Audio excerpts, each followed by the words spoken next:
When the ice storm buried half of northern Minnesota beneath 12 inches of solid glass and left dozens trapped in freezing darkness, the only home for miles that stayed warm belonged to the woman everyone in town had laughed at for building a giant mudroom around her entire cabin. 3 days before Christmas, emergency crews would later say the storm looked less like weather and more like a war zone. Forests shattered under the weight of ice. Power lines twisted across highways. Luxury cabins frozen solid from the inside out. But in the middle of all of it stood 61-year-old Martha Halvorson's strange double-walled cedar cabin near Ely, untouched except for a glittering shell of ice hanging from the roof like crystal armor. Long before anyone understood why her home survived, the people around Burnt Pine Lake treated Martha like an eccentric relic from another century.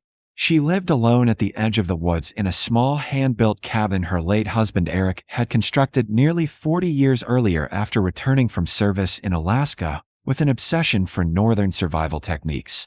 After Eric died during a blizzard rescue 15 winters before, Martha slowly withdrew from town life. She still drove into Ely once every few weeks for supplies, but she avoided restaurants, church gatherings, and almost everyone except the cashier at the hardware store. Some folks respected her silence. Others found it unsettling. But things truly changed the autumn she started building the mudroom. At first, neighbors assumed she was simply adding storage space. Then the walls kept growing. By mid-October, Martha had enclosed the entire original cabin inside a second outer structure built from rough pine boards, salvaged storm doors, heavy insulation, and packed gravel trenches. The outer corridor wrapped around the cabin on all 4 sides like a giant shell. From above, the property looked bizarre, almost like a smaller cabin trapped inside a larger unfinished bar. The locals joked that Martha had put her house inside another house. Nobody mocked her more than Grant Mercer, a wealthy real estate developer from Minneapolis who had recently purchased lakeside property nearby to build luxury winter vacation rentals for tourists. Grant represented everything Martha hated about what northern Minnesota was becoming. He arrived in spotless pickup trucks, wore $1,000 winter jackets, and constantly bragged online about bringing a modern Scandinavian luxury to the wilderness. His cabins featured enormous windows, open-concept interiors, heated smart floors, and minimalist steel fireplaces controlled through phone apps. Every weekend, construction crews hammered away across the lake, while Grant filmed promotional videos for social media. One afternoon he stopped near Martha's driveway while recording a live stream. "Folks, this right here," he laughed while turning the camera toward her cabin, "is what happens when somebody spends too much time alone in the woods." Behind him, Martha continued hauling wheelbarrows full of gravel into the outer corridor without even looking up. "She's building a dirt maze around her own house," Grant said. "Maybe she thinks she's preparing for the apocalypse." The clip spread around town within hours. Teenagers started calling her place the Fortress. Some even drove past at night, just to stare at the strange structure glowing dimly behind the trees. But Martha ignored all of it. Every morning before sunrise, she worked methodically around the property. She reinforced the outer walls with sawdust insulation packed between timber layers. She installed floor drains beneath gravel trenches running around the foundation. She stacked cords of birch and maple firewood shoulder high inside the corridor walls. She filled metal barrels with water and lined shelves with canned food, kerosene lanterns, wool blankets, batteries, propane heaters, and cast iron cookware. It looked less like a mudroom and more like a survival bunker disguised as a cabin. Addition.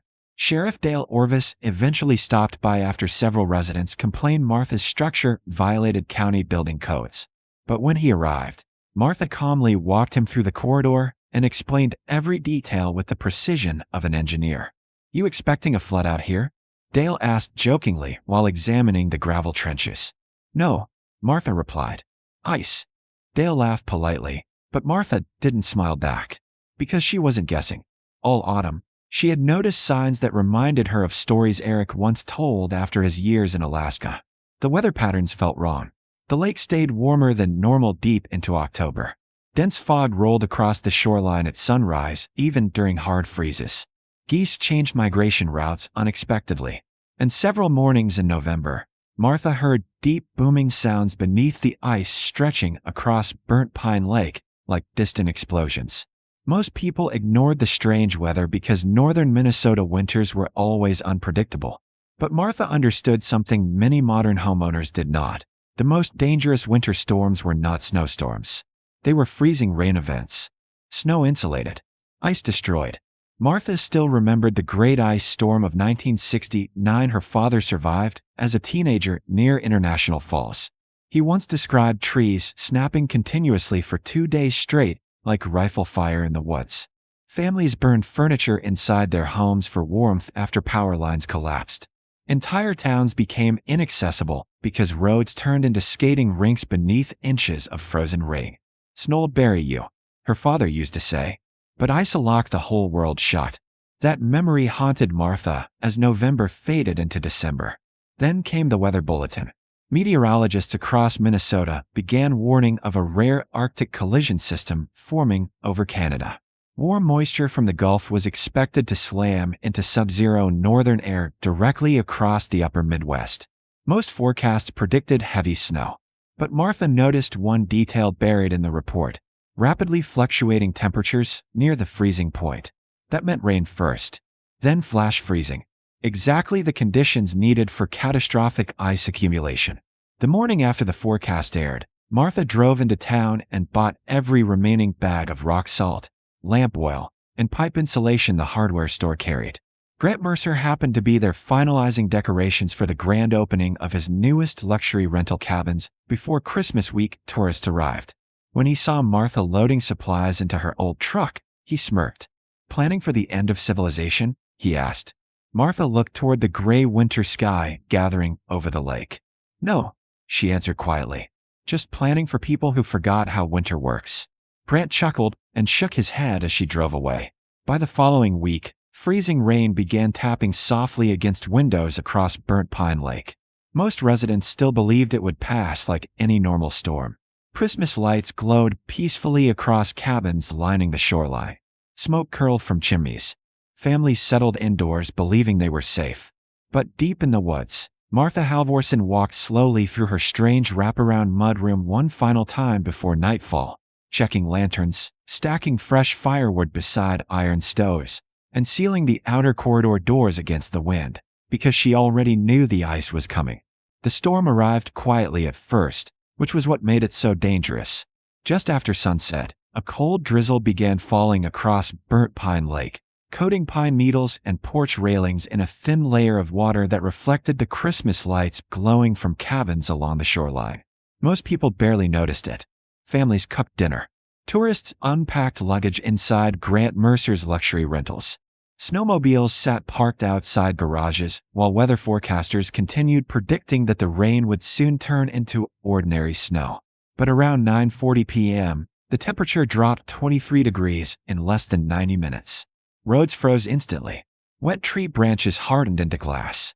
By midnight, every surface across northern Minnesota had become encased in solid ice. Then the second wave hit. Freezing rain began pouring from the sky, so heavily it sounded like handfuls of nails striking rooftops.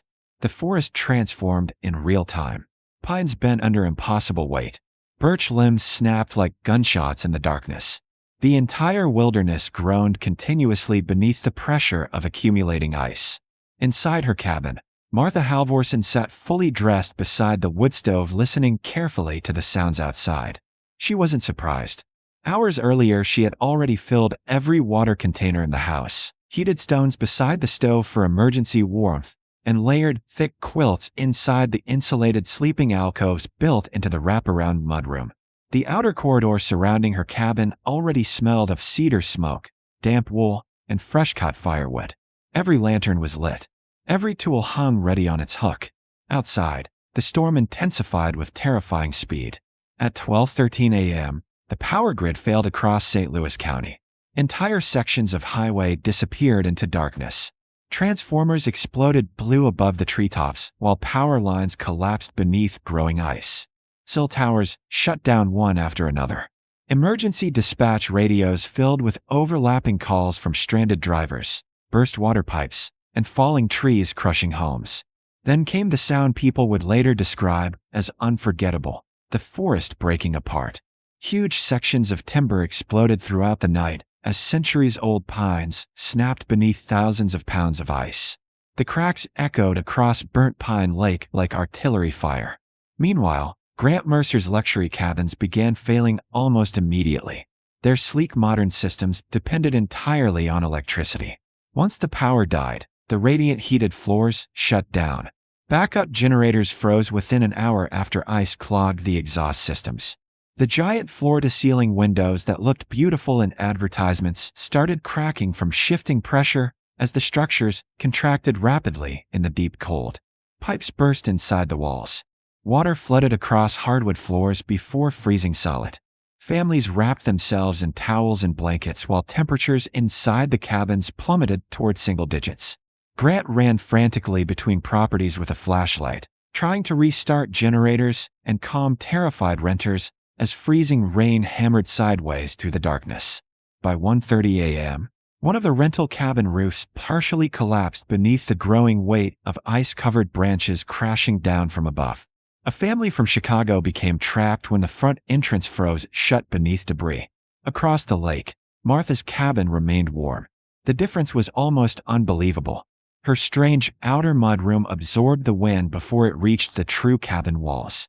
The insulated corridor trapped pockets of warmer air that stabilized the interior temperature. The gravel trenches beneath the flooring redirected freezing runoff away from the foundation before it could expand into damaging ice sheets. Her stacked firewood remained dry because it was protected inside the enclosed outer shell.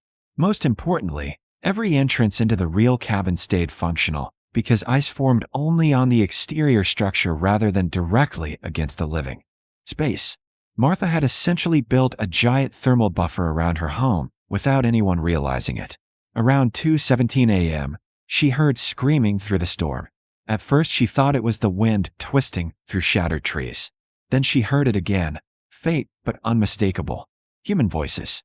Martha grabbed her lantern, wool coat, climbing rope, and old snowmobile visor before forcing open the outer corridor door. The world outside no longer looked real. Trees leaned at dangerous angles beneath thick white armor. Ice covered the ground in uneven waves that reflected flashes of blue electrical sparks from fallen power lines. The air itself seemed alive with cracking timber and screaming wind. About 100 yards down the shoreline, one of Grant Mercer's newest rental cabins had partially caved in after several massive pine limbs crashed through the roof. Martha could hear people trapped inside. She tied metal traction spikes over her boots and began crossing the frozen terrain, carefully one step at a time. Even walking had become dangerous because the entire landscape was coated in smooth glare ice hidden beneath freezing rain. Halfway there, another deafening crack exploded through the darkness as a massive spruce tree split apart nearby and collapsed across the shoreline. Martha kept moving. When she finally reached the damaged cabin, she found Grant Mercer desperately trying to break open a side window using a fireplace poker while his teenage son Caleb shivered violently beside him. Inside the cabin, an elderly couple from Chicago sat trapped behind a warped interior doorway while freezing air poured through the collapsed roof. The indoor temperature had already fallen below 20 degrees. Grant looked up and froze when he saw Martha emerging through the storm lantern in hand, like some figure out of an old wilderness legend. The same woman he mocked for months now stood calmly in the middle of the disaster, looking more prepared than anyone else for miles. "Generators are dead," Grant shouted over the wind. "The pipes exploded. The doors won't open. We can't keep them warm." Martha didn't waste time answering. She smashed the frozen window completely using the back of her axe, crawled inside, and helped pull the trapped couple free one at a time. The older man could barely walk because of the cold. His wife's hands had already turned pale blue. Martha wrapped them in wool blankets she carried strapped beneath her coat and tied safety rope around everyone before leading them back across the ice field toward her cabin. The walk back felt endless. Freezing rain lashed their faces so hard it stung like sand. Trees continued collapsing throughout the woods. At one point the group dropped flat against the ice as live power lines snapped nearby and sprayed sparks across the shoreline. Caleb stumbled repeatedly from exhaustion, but Martha kept pulling him forward. When they finally reached her property, Grant stopped in disbelief. Warm yellow light glowed from inside the outer corridor surrounding Martha's cabin. Smoke drifted steadily from the chimney. While the rest of the region froze solid, her strange mudroom fortress looked alive. Inside, the corridor felt almost unreal compared to the storm outside. Cast iron stoves radiated heat through the insulated passageways. Dry firewood lined the walls shoulder high. Lanterns flickered above shelves packed with supplies.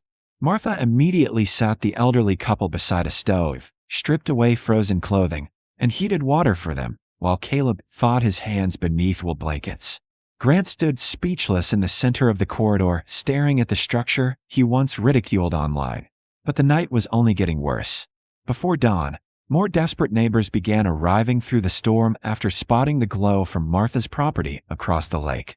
A deputy sheriff with frostbitten fingers. A mail carrier stranded after crashing into a fallen tree. A young mother carrying twin girls wrapped in bath towels after her furnace failed. Martha opened the outer doors for all of them. And as the ice storm tightened its grip around northern Minnesota, the mudroom everyone laughed at slowly became the only safe shelter left on Burnt Pine Lake. By the fourth day after the ice storm began, northern Minnesota looked like a frozen graveyard. Helicopter footage later showed millions of shattered trees lying across highways, cabins crushed beneath fallen timber, and entire stretches of forest glittering under layers of ice so thick the land looked trapped beneath clear glass. More than 40,000 people across the region lost power. Emergency shelters overflowed. Fuel shortages spread through nearby towns. National Guard convoys struggled to reach isolated communities because roads remained blocked by tangled forests of snapped pine and frozen power lines. But near Burnt Pine Lake, rescue crews discovered something that made no sense at all. In the middle of the destruction stood Martha Halvorson's cedar cabin, still intact beneath its strange outer shell. The wraparound mudroom everyone once mocked had become a fortress against the storm. Smoke still drifted from the chimney. Lantern lights still glowed behind frosted windows. And inside that structure, nearly 20 people were alive because one woman had prepared for a disaster nobody else believed could happen. During the worst hours of the storm, Martha barely slept. She rotated families between heated sleeping alcoves built into the insulated corridor walls. She rationed soup and coffee from enormous cast-iron pots simmering on wood stoves day and night. She dried frozen boots beside ventilation grates she designed into the gravel floor trenches months earlier. The outer mudroom acted like a pressure chamber between the deadly cold outside and the heated cabin interior, trapping warmth while preventing snow and ice from sealing the living quarters shut. Whenever the outer doors froze, Martha chipped them free with a splitting maul before the ice could harden completely. She understood something modern homeowners had forgotten. Survival during extreme winter storms depended less on luxury and more on layers of protection. Meanwhile, Grant Mercer watched everything around him collapse, not just physically, but emotionally. For 2 years he had mocked the old traditions of northern builders, insisting technology made old survival methods obsolete. Now his expensive smart cabins sat frozen and ruined across the shoreline, while Martha's rough-looking structure sheltered the very people who once laughed at her. Late the second night of the storm, Grant quietly approached Martha while she fed wood into one of the iron stoves. The corridor lights flickered softly against the pine walls as freezing rain continued hammering the roof overhead. For a long moment he said nothing. Then he finally spoke. "I made videos making fun of this place," he admitted quietly. Martha kept adjusting the stove damper without looking up. "I know," she replied. Grant stared down the long, insulated hallway lined with sleeping families wrapped in blankets. The elderly Chicago couple slept near one wall, while Caleb helped entertain the twin girls using a deck of cards somebody found in an emergency supply box. A deputy sheriff snored softly near stacked firewood. Every single person there was alive because Martha prepared for a storm everyone else underestimated. "How did you know?" Grant finally asked. Martha looked toward the outer walls where ice crackled softly against the timber. "Because winter always warns you first," she said. People just stopped listening. On the morning of the fourth day, the storm finally weakened enough for rescue crews to enter the region. National Guard trucks crawled slowly through tunnels carved between fallen trees, while utility workers followed behind, clearing roads buried beneath ice and debris. When emergency responders reached Burnt Pine Lake, they expected fatalities. Instead, They found Martha's cabin functioning like a self-contained survival shelter. Word spread quickly among rescue teams about the strange double-walled structure that stayed warm without electricity while nearly every modern cabin nearby failed. Engineers and emergency officials soon arrived to inspect the property. What they discovered fascinated them. Martha's wraparound mudroom had created a passive thermal barrier system remarkably similar to old Arctic survival shelters once used by trappers and northern homesteaders generations earlier. The outer corridor reduced direct wind exposure, stabilized interior temperatures, protected plumbing from flash freezing, and prevented structural ice bonding against the main cabin walls. The gravel drainage trenches redirected meltwater before it could refreeze around the foundation. Even the stacked firewood inside the corridor added insulation mass that helped retain heat. In simple terms, Martha survived because she built for the environment instead of trying to overpower it. News stations from Minneapolis, Chicago, and even New York flooded the area within days. Headlines called her the Ice Storm Woman, the cabin grandma who outsmarted winter, and the last true homesteader of Minnesota. Reporters begged for interviews. Social media exploded with before and after images comparing Martha's modest cabin against Grant Mercer's shattered luxury rentals. Ironically, the same viral internet audience that once laughed at Martha now praised her like a survival expert. But Martha hated the attention. She refused television appearances and declined offers from publishers wanting book deals. Most days she spent helping neighbors salvage belongings from collapsed cabins or cutting fallen timber away from roads. When reporters asked why she worked so hard preparing for storms, she answered with the same quiet sentence every time. Because somebody has to remember how to live through winter. No one changed more than Grant Mercer. The flashy developer who once ridiculed Martha abandoned plans for future luxury glass cabins entirely. Instead, he hired local builders, tribal survival experts, and old logging families from across northern Minnesota to redesign every structure using passive heating principles and storm-resistant construction. He paid personally to rebuild damaged homes for several families trapped during the storm, including the elderly Chicago couple whose cabin collapsed. Months later, Grant even removed all the old videos mocking Martha from his social media accounts. But by then, people no longer remembered him as the man who laughed at the mudroom. They remembered him as one of the survivors Martha saved. By the following winter, versions of Martha's enclosed thermal corridor design began appearing across northern Minnesota, Wisconsin, and Michigan. Some homeowners called them winter rafts. Others called them storm hulls. Emergency preparedness agencies quietly studied the design, while rural builders adapted the concept for cabins in extreme cold regions. Martha never claimed to invent anything new. According to her, she was simply rebuilding what older generations already understood before modern life made people overconfident. In the final scene, nearly a year after the storm, fresh snow drifts silently through the pines surrounding Burnt Pine Lake. The rebuilt shoreline looks different now. Sturdier cabins, reinforced roofs, enclosed entry corridors, stacked firewood under covered walls. Inside Martha's wraparound mudroom, lantern light glows softly as she stacks split birch beside the stove. A young boy from town helps carry wood while snow taps gently against the outer walls. He pauses and looks around the strange corridor that once seemed ridiculous to everyone. "Do you really think another storm like that could happen again?" he asks. Martha listens quietly for a moment. Beyond the cabin walls, the frozen lake groans deeply beneath shifting winter ice. Then she places another log onto the stack and nods once. "Winter always comes back," she says softly. Fade to black.